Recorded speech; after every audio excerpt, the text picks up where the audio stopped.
Welcome to 3ds Max 2011. In this video, we're going to be taking a look at 3ds Max Composite, a fully featured high-performance HDR-capable compositor based on Autodesk's Toxic software technology. 3ds Max Composite is a node-based compositor. On the right side of the screen, we can see what these nodes look like. Each node is an operator that is being applied to a specific piece of footage. The footage nodes look like this, and can come from many sources, including 3ds Max's render elements and advanced file types such as multi-channel EXR.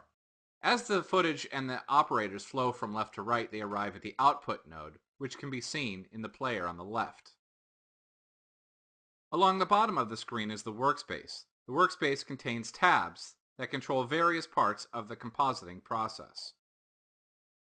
The composite user interface is completely customizable for your specific needs. The entire user interface can be changed for task-specific parts of the process like browsing media, previewing, animating, or building reactions. Of course, you can always return to your original workspace. 3ds Max Composite's workflow interface is called the Gate UI.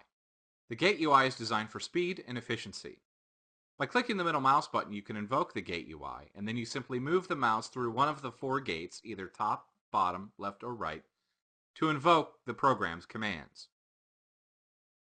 Let's see how node-based compositing works in 3ds Max Composite. I've gone to an earlier version of this composite, and I have two pieces of footage that don't have any output nodes attached to them. And what we're going to do is we're going to combine them together. I invoke the Gate UI, go to my Tools command, and under Composition, I'm looking for a blend-in comp. Blend-in comp is one of the most frequently used composition operators to combine either footage or images together. So I get the top image and drag it into the input node for the front channel. I grab the bottom set of images and drag it into the input node for the back channel. And now I choose the blend-in comp operator, and you can see that they are combined. I would then grab the output node from blend-in comp and move it on down the flow so that eventually it hooks up with our output. So let's introduce a color correction into the flow. I'm going to go ahead and invoke the Gate UI, get Tools, choose Color Correction, and bring the color corrector into the scene.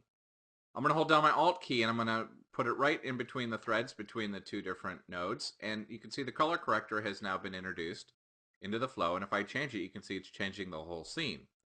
Let's use some masking to color correct only the tower. What I can do is I can take the output node from our tower mask and put it into the masking node on our color corrector, and you can see it comes in here, but it's still color correcting the whole thing. What we have to do is we have to tell the color corrector to only use the mask. So we'll change the channel and go back to our color correction, and you can see now we're only color correcting the tower. Now that we've seen the basic workflow of node-based compositing by combining two images and using masks, we're going to go ahead and render our output. So I choose the output node. I come over to the output tab and just make sure that all of our settings are correct.